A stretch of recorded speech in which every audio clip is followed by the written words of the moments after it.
Mojopahit dan para prajurit serta para pejabat Sunda Galuh serentak memberikan penghormatan ketika Prabu Maharaja Linggabuana meninggalkan balerung istana Surawisesa dengan masih meninggalkan gonjang-ganjing atas keputusannya lengser ke Prabon. Selanjutnya, para tamu dari Mojopahit dipersilakan untuk menuju ke Wisma Tamu. Di Wisma Tamu itulah seluruh perhatian segera tertuju pada Mapanji Elam dan Pumanur. Dua orang Arya itu kelabakan ketika dikepung wajah-wajah yang tidak sabar untuk meminta penjelasan.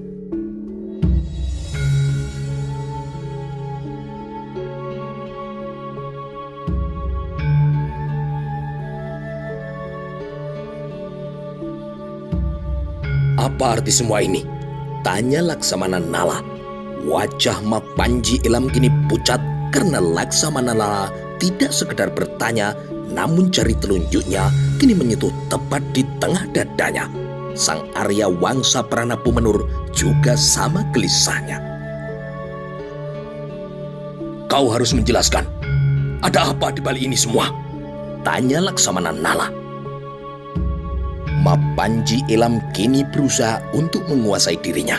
Akan tetapi tarikan nafasnya yang sedikit bergetar dengan jelas menandai kegugupannya. Aku hanya menjalankan tugas dari Mahapati Gajah Mada. Aku harus melanjutkan pembicaraan yang sebelumnya telah dilakukan oleh Kanuruan Gajah Enggon. Laksamana Nala kini menoleh pada Kanuruan Gajah Enggon. Tugas apa? Tanya Laksamana Nala. Tugas yang sama, seperti yang dilakukan untuk meyakinkan Dompo sebelum kau serbu kemarin itu, jawab Kanuruan Gajah Enggon. Namun bukan berarti aku sependapat dengan apa yang diinginkan oleh Kakang Gajah Mada. Aku sudah meyakinkan Kakang Gajah Mada bahwa langkah itu tidak perlu diberlakukan terhadap Sunda Galuh. Dengan Prabu Hayam Wuruk mengambil Sekar Kedaton Surawisesa sebagai permaisurinya, dengan sendirinya Sunda Galuh akan menyatu dengan Mojopahit. Prada Basu kini batuk-batuk lalu menyela. Kakang Gajah Mada mungkin menugasi dua orang ini untuk melanjutkan pembicaraan Kanuruan Gajah Enggon dengan Prabu Maharaja. Aku memaklumi sikap Mahamantri Mukia Rakrian Mahapati Gajah Mada. Hanya saja aku tidak yakin Mahapati Gajah Mada sampai tega mengagalkan rencana perkawinan rajanya.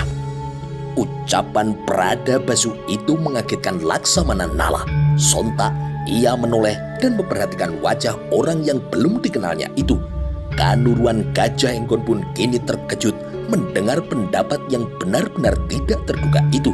Mapanji Elam dan Pumenur seketika kini menjadi pucat basi. Namun Pumenur segera menghapus kesan dari wajahnya. Pumenur dengan siap membantah tuduhan dari orang yang tidak dikenalnya itu. Pumenur dan Mapanji Elam sebenarnya mengenal orang itu, akan tetapi karena sudah lama sekali tidak berjumpa, apalagi wajah Prada Basu kini telah berubah, menyebabkan mereka tidak mampu lagi mengenali sosok dari Prada Basu. Aku yakin bagaimanapun sikap dan cara pandang Kakang Gajah Mada terhadap Sunda Galuh, Kakang Gajah Mada tidak mungkin menugasi kalian untuk mengagalkan perkawinan Sang Prabu Hayam Wuruk. Prada Basu kini kembali berkata, mengombak kini wajah Sang Arya Wangsa Prana Pumenur dan Mapanji Elam. Jangan memfitnah Mahapati Gajah Mada, ucap Pumenur. Namun sebelum Pumenur melanjutkan ucapannya, Prada Basu memotongnya. Rencana untuk menggagalkan perkawinan itu datang dari kalian sendiri, bukan? Berani sekali kalian melakukan itu. Pumenur kini menjadi gugup. Laksamana Nala membaca bahasa wajah itu dengan sangat jelas. Ketika kalian tadi membicarakan hal itu, aku berada di belakang kalian. Jadi tidak ada gunanya kalian ingkar, ucap Prada Basu lagi. Pumenur kini tidak mampu untuk berbicara. Demikian juga dengan Mapanji Elam. Yang selanjutnya merasa cemas adalah Kanuruan Gajah Enggon. Ia khawatir apa yang dilakukan dua orang Arya itu benar berasal dari Mahapati Gajah Mada. Kanuruan Gajah Enggon tidak akan lupa dengan apa yang diucapkan Gajah Mada di balai prajurit saat ia menyampaikan laporan sekembalinya dari Sunda Galuh. Jika aku boleh memilih, aku akan lebih senang Sang Prabu tidak mengawini anak Raja Sunda itu. Perkawinan itu akan menyebabkan terhambatnya langkah-langkah yang harus diambil dan dipandang perlu terhadap Sunda Galuh. Sangat masuk akal jika ucapan Gajah Mada itu kemudian mendorong munculnya gagasan seperti yang diterjemahkan oleh Pu Menur dan Mapanji Elam. Tetapi benarkah Mahapati Gajah Mada akan setegak itu mengagalkan perkawinan dari rajanya sendiri? Tidak mungkin Kakang Gajah Mada akan menjatuhkan perintah itu, ucapkan Ruan Gajah Enggon dalam hatinya.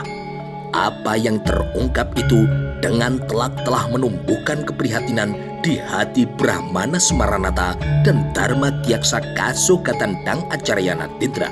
Namun kedua orang yang sangat dihormati dalam rombongan itu tidak mengeluarkan pendapat sepatah kata pun. Sementara itu Laksamana Nala kini menumpahkan rasa penasarannya kepada Kanuruan Gajah Enggon ketika mendapat kesempatan berbicara hanya berdua. "Ada apa?" tanya Kanuruan Gajah Enggon. "Orang itu siapa?" tanya Laksamana Nala. Kanuruan Gajah Enggon tersenyum. Pandangan matanya kini tertuju kepada pemilik tubuh kurus, tetapi sorot matanya tajam melebihi tajamnya mata elang. Mendiang Prabu Srijaya Negara sangat menghormati orang itu. Mendiang Ibu Suri Gayatri juga menempatkannya sebagai seorang sahabat. Ibu Suri Sri Gitaria dan Ibu Suri Diawiyat pun juga sangat menghormatinya sebagai teman berbicara dan berbagi masalah. Mahapati Gajah Mada juga pasti akan kelabakan berhadapan dengan orang itu karena keberaniannya menyuarakan kebenaran. Pernahkah kau mendengar nama Pradabasu? Salah seorang yang amat berperan dalam pembentukan pasukan khusus Bayangkara. Jika kau pernah mendengarnya, maka dialah orangnya. Betapa tegang kini wajah sang Arya Wira Mandalika Laksamana Nala. Andai kata Pradabasu masih tetap berada di lingkungan keprajuritan, maka ia yang akan menjadi bayang-bayang bagi Mahapati Gajah Mada. Sosok yang tepat untuk menggantikan Gajah Mada jika Gajah Mada berhalangan. Namun Pradabasu memilih mengabdikan diri ke negeri tumpah darahnya dengan menempatkan diri di luar. Banyak sekali medan dan bentuk pengabdian yang bisa ia lakukan. Gajah Enggon kini melanjutkan kalimatnya. Laksamana Nala masih terdiam selama beberapa jenak. Sementara itu, pembicaraan dengan wajah-wajah nampak membeku terjadi di bangunan khusus yang bernama Bumi Kencana. Hadir di bangunan yang menyatu tepat di belakang istana raja itu para pejabat negara dan perwira. Tumenggung Larang Agung tidak duduk seperti yang lain. Tumenggung Larang Agung berjalan mondar-mandir ke kiri dan ke kanan. Perwira Sohan juga duduk bersila sambil bersedekap dengan pandangan mata lurus ke depan. Gempong juga tidak kalah gelisahnya. Gempong yang berperawakan sama dengan Panji Melong, tubuhnya tinggi besar, juga terlihat resah, terbaca itu dari kepalan tangannya. Demikian juga dengan Rangga Anapaken, orang Panghulu, orang saya, apalagi Rangga Kaweni. Para prajurit muda itu merasa sedang dilibas tanda tanya dan tidak segera tahu jawabannya. Orang Siring, Sutrajali, Jagatsaya, Tuan Usus, Naradipati dan Surawira Marta nyaris tidak sabar menunggu kehadiran Prabu Maharaja yang telah menyatakan diri turun dari kekuasaan itu. Sejenak kemudian, Yang Bunisora masuk ke dalam ruangan itu disusul oleh sang Prabu Maharaja. Para perwira dan pejabat istana itu segera menyembah. Dilakukan itu secara sigap dan serentak dipimpin oleh Tumenggung Larang Agung, dan kini semua diam ketika Sang Prabu Maharaja memandang wajah mereka semua. "Silakan satu persatu," kata Sang Prabu Maharaja Linggabuana. Semua kini terlihat mengangkat tangannya. Sang Prabu Maharaja kemudian menunjuk Tumenggung Larang Agung. "Pertimbangan apa yang Paduka gunakan sehingga memutuskan untuk turun dari dampar dan menyerahkannya kepada Tuan Putri Sekar Kedaton ketika Tuan Putri menjadi istri Raja Majapahit? Bukankah dengan sendirinya negeri Sunda Galuh telah bubar?" tanya Tumenggung Larang Agung. Betapa blak-blakan dan tidak perlu merasa canggung Tumenggung Larang Agung dalam kini menyampaikan pernyataannya. "Begini, keputusan itu aku ambil setelah melewati pertimbangan yang matang. Itu adalah satu-satunya cara yang bisa digunakan untuk menyelamatkan harkat dan martabat Sunda Galuh dalam menghadapi Mojopahit." Tuan Sohan kini merasa tidak jelas. Ia kemudian segera mengacungkan jarinya. "Apakah tuanku kembali menerima ancaman dari Mojopahit?" tanya Sohan. Prabu Maharaja kini mengangguk. Serentak kini semua mengangkat tangannya. "Mengapa tidak kita lawan saja? Kita punya martabat yang tidak bisa diinjak-injak. Ya, kita hadapi orang Mojopahit yang sombong itu. Aku tidak takut mati." Sang Prabu Maharaja kini mengangkat tangannya, meminta suara-suara yang bersahutan itu untuk diam. Sunda Galuh memang sedang diancam. Akan tetapi, jangan sampai hal itu menyebabkan kita kehilangan perhitungan. Saat ini, Mojopahit memang memiliki kekuatan yang luar biasa. Dalam penyerbuan ke Bali, kita ikut mengirim prajurit ke sana. Kita melihat betapa dahsyat bala tentara Mojopahit yang jumlahnya telah mencapai ratusan ribu. Kita memang marah karena diancam. Kita memang layak tersinggung, ditekan untuk mau mengakui kebesaran Mojopahit. Akan tetapi, bukan berarti kita lalu membutakan mata sehingga tidak bisa mengukur kenyataan. Perang melawan Mojopahit benar-benar akan menjadi bencana bagi Sunda Galuh. Kita memiliki kemarahan, kita memiliki perasaan tersinggung. Tetapi Mojopahit mempunyai kekuatan yang tidak terukur untuk menggilas kemarahan itu. "Aku tidak peduli," teriak Rangga Kaweni. Prabu Maharaja kembali mengangkat tangannya, meminta semua orang untuk terdiam. "Jangan begitu," ucap sang raja yang kini berusaha menenangkan para punggawanya. Riuh di bumi kencana itu kembali tenang setelah sang raja mengangkat tangannya. "Jika perang terjadi, maka istana ini akan hangus. Sunda Galuh akan terkubur dalam genangan air mata dan darah. Akan banyak orang yang menangis karena kehilangan keluarganya. Tangis ibu yang kehilangan anaknya. Tangis istri yang tidak lagi bertemu suaminya. Tangis bocah yang kehilangan ayahnya. Bencana mengerikan semacam itu harus dihindari. Aku berterima kasih kepada kalian semua yang tersinggung dan tidak bisa menerima ancaman dari Mojopahit. Akan tetapi, aku minta kalian memahami keadaan yang sedang kalian hadapi. Lamaran yang kita terima adalah keinginan dari Prabu Hayam Wuruk untuk mengawini anakku dan menempatkannya sebagai seorang permaisuri. Itulah celah yang bisa kita harapkan untuk bisa menyelamatkan Sunda Galuh dari nistanya penghinaan, ucap sang Prabu Maharaja. Hampir semua orang yang hadir di bumi kencana itu tidak paham pada keputusan yang diambil oleh rajanya. Aku menatap jauh ke depan. jika Dyah Pitaloka bersuamikan Prabu Hayam Wuruk. Pada dasarnya, itu adalah penyatuan dua keluarga, yaitu keluargaku, keluarga Linggabuana, dengan keluarga mantan Prabu Putri Sirgitarya.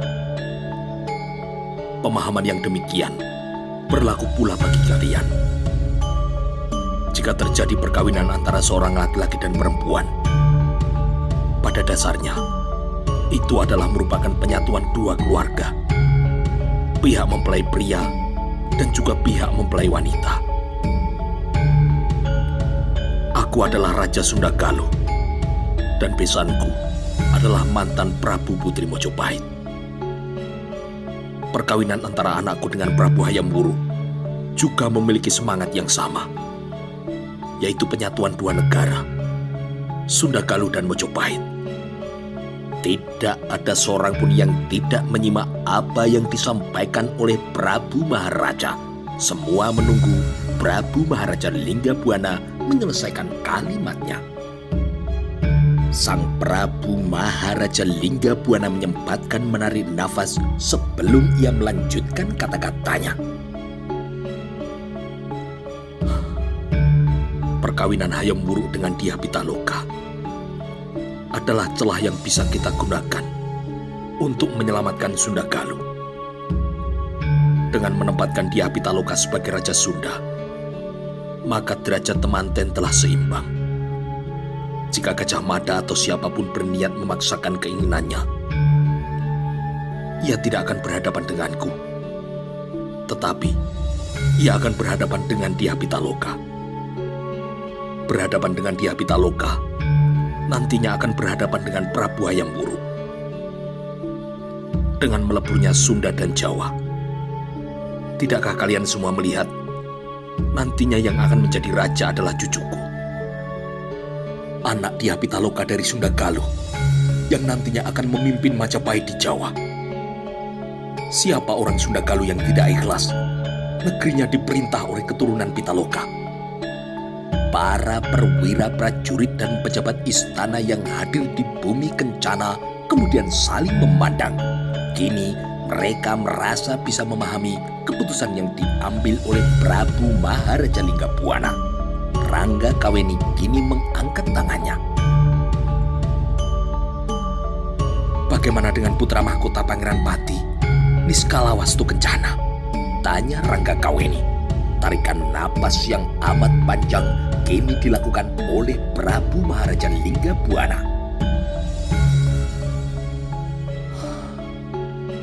Kelak, jika Dyah Pitaloka telah menjadi seorang permaisuri di Mojopahit, bisa saja Dyah Pitaloka mengembalikan kekuasaannya kepada adiknya, atau Niskala akan menyelenggarakan pemerintahan di Sunda Galuh untuk mewakili kakaknya. Kata sang Prabu Maharaja, tidak ada seorang pun yang tidak sependapat dengan rajanya. Akan tetapi, masih tetap ada yang menjadi sebuah ganjalan. Panji Melong kini berdiri. Melihat itu, sang Prabu Maharaja mengangguk. Silakan. Soal penyelenggaraan perkawinan yang dilakukan Mojopahit lebih dulu, mengapa tidak menggunakan tata cara yang lazim berlaku? Mestinya Baginda yang menggelar upacara mantu. Setelah itu, barulah temanten berdua diantar ke Mojopahit. Prabu Maharaja Linggabuana tidak segera menjawabnya, namun disempatkannya merenung terlebih dulu. Sejenak setelah itu, barulah sang Maharaja Linggabuana berbicara.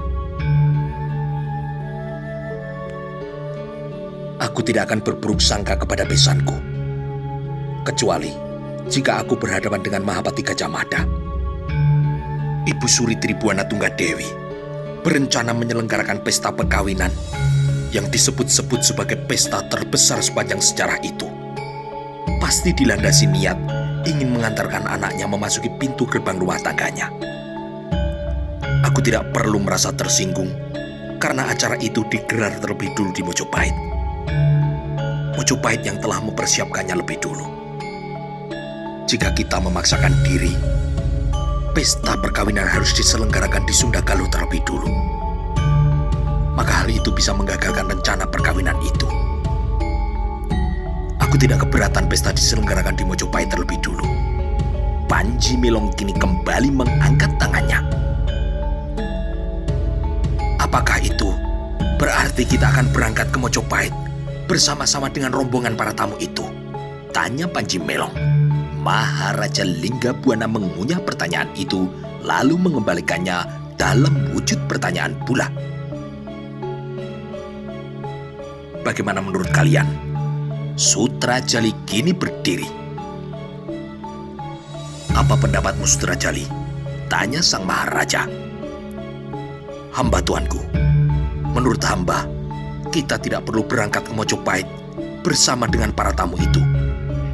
Biarlah para tamu itu pulang terlebih dulu, karena kita memerlukan waktu barang sehari 2 hari untuk melakukan semua persiapan.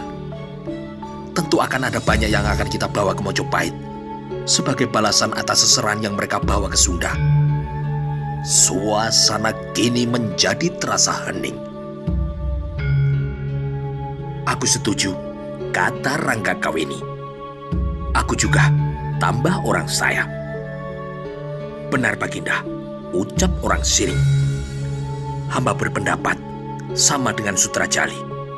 Kita memerlukan persiapan sebagaimana yang disebut oleh Sutrajali. Maharaja Linggabuana kini mengangguk. Baiklah kalau begitu, aku sependapat dengan kalian. Sekaligus aku perintahkan supaya semua persiapan diatur mulai sekarang, ucap sang Prabu Maharaja Linggabuana. Sementara itu, malam terasa amat dingin, tidak sebagaimana hari-hari biasanya. Namun, malam itu sungguh terasa amat gerah bagi Dyah Pitaloka ketika di hadapannya berdiri Yang Bunisora dengan tatapan mata yang penuh dengan selidik. Jawablah dengan jujur Pitaloka, kata Yang Bunisora dengan suara yang sejuk. Jika benar kecurigaan ibumu, saat ini hatimu telah terisi oleh seseorang. Siapa orang itu? Dyah Pitaloka kini menggeleng meskipun lemah. Tidak ada siapapun dalam hatiku, Paman. Mohon Paman jangan menyudutkanku untuk mengakui sesuatu yang tidak pernah ada atau tidak pernah aku lakukan. Yang Bunisora memerlukan sedikit waktu lebih lama untuk mengunyah jawaban itu. Pandangan Yang Bunisora dengan belak-belakan menyiratkan bahwa ia tidak percaya pada apa yang diucapkan oleh Dyah Pitaloka. Jika memang benar tidak ada orang yang telah menepati hatimu, mengapa kau merasa keberatan dengan lamaran itu? Kejar Yang Bunisora. Dyah Pitaloka kini menghirup napas dalam-dalam. Pertanyaan itu mudah sekaligus juga sulit untuk dijawab. Jika Dyah Pitaloka menjawab, bagaimana mungkin ia bisa menerima lamaran dari orang yang belum pernah dilihatnya, belum diketahui bagaimana wajahnya, tampan atau buruknya? Pasti Yang Bunisora akan menyudutkannya karena sebagai putri raja, ia tidak punya hak untuk mempersoalkan itu. Yang Bunisora pasti akan menguraikan banyak hal tentang Sunda Galuh yang berada dalam ancaman Mojopahit, atau tentang derajatnya yang menjulang tinggi karena akan didudukan sebagai seorang permaisuri. Bagi Paman dan Ayahanda Prabu, bukankah yang penting adalah aku telah menerima lamaran itu? Jadi untuk apa Paman masih mengejar siapa orang yang telah mendahului mencuri hatiku? Balas Dyah Pitaloka. Yang Bunisora kini terbungkam mulutnya. Namun bukan berarti surut pula niatnya untuk mencecar Dyah Pitaloka dengan pertanyaan yang lebih tajam.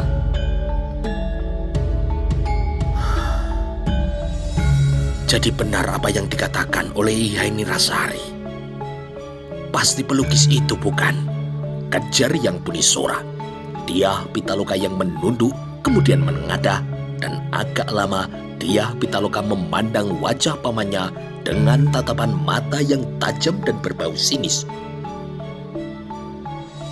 "Pasti dia," ucap Yang Bunisora. Dyah Pitaloka merasa amat tidak senang. "Paman akan melakukan apa kepadanya?" Yang Bunisora Mangkubumi Suradipati kemudian mendekati Dyah Pitaloka lalu berkata dengan pelan, "Aku akan mengingatkannya agar jangan mengganggumu. Aku akan menanyai apa derajatnya, sehingga berani-beraninya ia menyentuh permukaan hatimu. Atas kesalahannya yang lancang telah mengganggumu. Barangkali ia harus mempersiapkan diri dalam menghadapi hukuman." Dyah Pitaloka yang semula duduk kemudian kini berdiri bangkit. "Paman jangan coba-coba lakukan itu." "Kenapa?" "Jika paman melakukannya, aku akan mengubah keputusanku. Aku tidak akan bersedia menjalani perkawinan itu. Andai kata kedudukanku dilorot dari Sekar Kedaton menjadi orang biasa, aku tidak keberatan, paman. Andai kata dihukum mati pun, aku juga tidak masalah. Bahkan andai kata Majapahit akan menggempur Sunda Galuh sampai hancur berkeping-keping, aku juga tidak peduli, paman," jawab Dyah Pitaloka. Jawaban itu benar-benar telah mengagetkan Yang Bunisora yang sama sekali tidak menyangka racun asmara telah menyebabkan Dyah Pitaloka tidak bisa lagi melihat sesuatu dengan mata yang jernih. Ucapan Dyah Pitaloka itu sekaligus mengingatkannya untuk jangan coba-coba membahayakan Saniscara. Jika hal itu terjadi, Dyah Pitaloka tidak akan segan-segan membuktikan ancamannya. Andai kata Dyah Pitaloka sampai mengubah keputusannya, perang pasti tidak akan bisa dihindari. Mojopahit akan punya alasan yang kuat untuk menyerbu Sunda Galuh. Sikap Dyah Pitaloka itu kemudian memunculkan pertanyaan di hati Yang Bunisora. Sejauh mana hubungan asmara antara Dyah Pitaloka dengan juru gambar yang usianya nyaris 2 kali lipatnya itu? Bagaimana andai kata hubungan itu telah sampai pada tingkat kebablasan dan menempatkan Dyah Pitaloka tidak lagi memiliki mahkota kebanggaannya? Yang Bunisora kini membawa rasa penasarannya itu kembali ke istananya, membuat hatinya kini menjadi resah. Yang Bunisora akan bertindak, tetapi ia kini telah mati langkah. Ia sangat mengenal keponakannya itu sejak kecil. Yang Bunisora tahu dan juga hafal betapa keras hati dari gadis itu. Yang Bunisora yakin jika ia menghukum Saniscara, maka Dyah Pitaloka pasti akan mewujudkan ancamannya. Malam semakin menukik ketika Dyah Pitaloka yang tidak bersedia ditunggui oleh Ais Nandini dan Nenden Britaya memutuskan untuk berganti pakaian pria. Penampilan Sekar Kedaton kini telah berubah menjadi seorang pria. Jika berpapasan dengannya di gelap malam, tidak akan ada orang yang menduga kalau ia adalah seorang wanita. Setelah mondar-mandir, Dyah Pitaloka akhirnya mendengar suara yang amat dikenalinya, suara melolong yang mirip seekor anjing. Orang akan mengira itu adalah betul-betul suara anjing. Itulah isyarat yang diberikan Saniscara untuknya. Orang tidak akan menduga suara itu bukan milik anjing sebenarnya, karena sejenak kemudian suara itu berbalas. Dari beberapa tempat terdengar suara anjing yang membalas. Dyah Pitaloka tersenyum karena anjing-anjing itu sangat riuh dan bersaut-sautan. Setelah merasa yakin keadaan aman, Sekar Kedaton kini melompat turun dari jendela yang telah terbuka, lalu berjalan mengendap-endap menyusuri dinding istana. Tentu tidak akan ada orang yang membayangkan bagaimana mungkin Dyah Pitaloka mampu melakukan itu. Anak gadis dari Prabu Maharaja Linggabuana itu kemudian memanjat pohon talok yang membawanya ke atas dinding istana. Di luar dinding, rupanya telah ada sebuah tangga yang kemudian membawa Dyah Pitaloka turun di bangsal para abdi pria. Dengan mengendap-endap, Dyah Pitaloka menyusur dinding panjang itu sambil menjaga kemungkinan berpapasan dengan prajurit yang melakukan tugas jaga. Dyah Pitaloka akhirnya sampai di bangsal pustaka. Di bangunan khusus itu tersimpan berbagai benda pustaka penuh dengan tumpukan rontal yang mencatat ratusan kakawin. Selain benda-benda pustaka, di tempat itu pula terdapat 2 lembar lukisan yang belum tuntas. Itulah lukisan dirinya dalam keadaan duduk di atas batu berlatar air terjun yang memuncratkan air kemana-mana. Lukisan kedua juga adalah lukisan dirinya yang seolah baru saja keluar dari air laut yang menggemuruh. Sebuah lampu ublik kecil menerangi tempat itu. Menggunakan kunci yang ia bawa, tanpa setahu siapapun, Dyah Pitaloka memasukinya.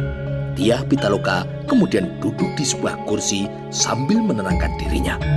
Tidak seperti pengalaman pertama saat menyelinap ke bangsal pustaka itu. Ketika itu jantungnya nyaris putus.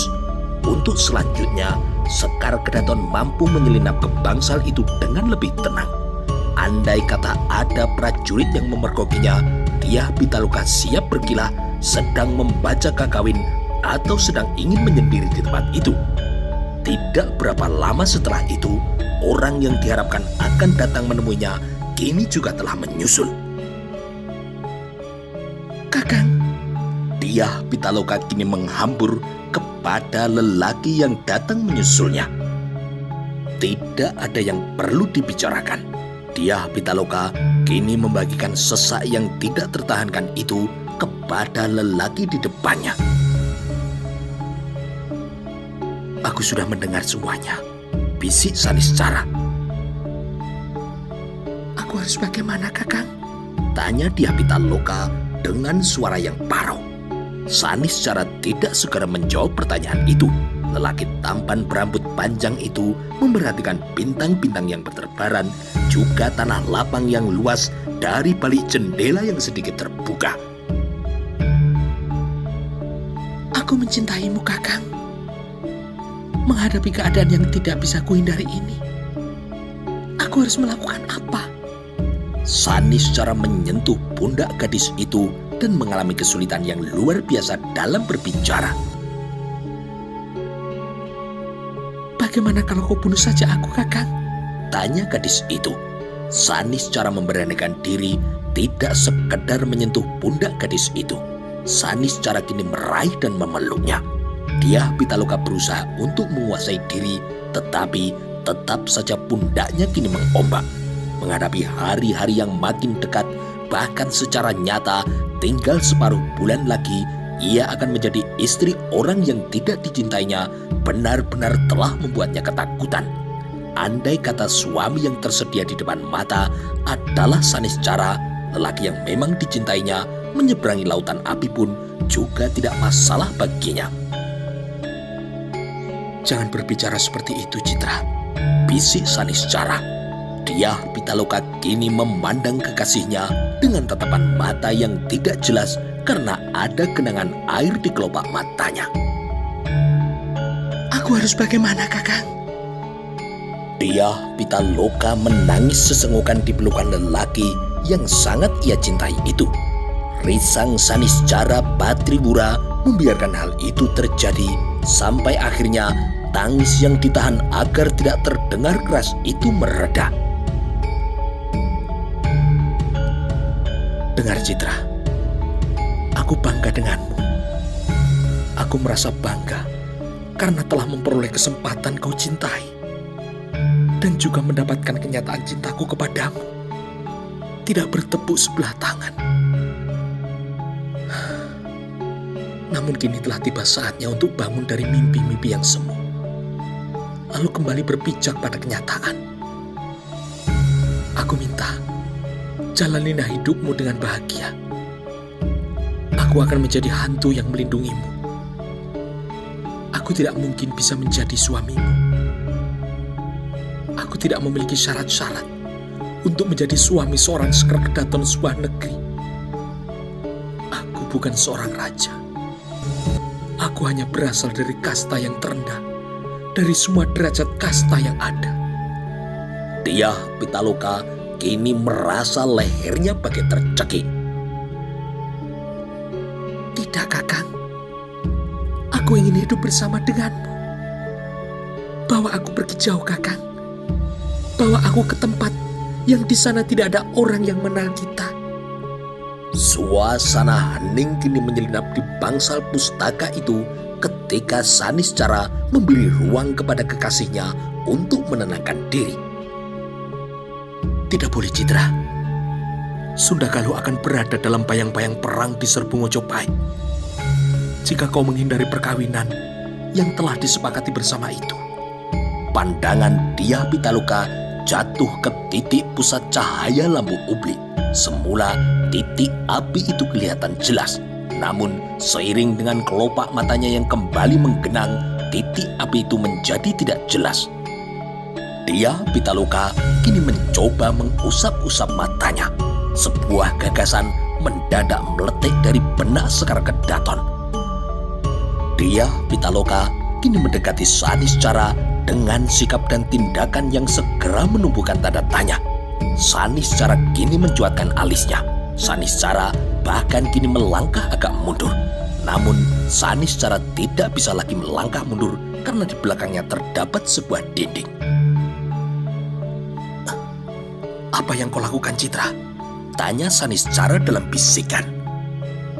Dyah Pitaloka kemudian memeluk dengan sangat erat Saniscara. Ketika keadaan sangat gugup, Dyah Pitaloka bertindak lebih jauh. Dalam keadaan yang demikian, Dyah Pitaloka tidak lagi berpikir soal adanya batas yang boleh dan yang tidak boleh dilanggar. Tunggu dulu. Apa yang akan kau lakukan? Dyah Pitaloka kini berbisik. Suaranya nyata-nyata terdengar sangat mesra. Ayo kita lakukan, Kakang. Kakang harus menjamah tubuhku. Kakang harus menodaiku. Aku harus mempersembahkan yang aku miliki kepadamu, Kakang. Aku ingin kelak bisa mentertawakan Majapahit yang tidak menyadari raja berikutnya adalah bukan keturunan mereka. Bukan keturunan dari Prabu Hayam Wuruk. Akan tetapi, sepenuhnya keturunanku dan keturunanmu. Buah cinta kita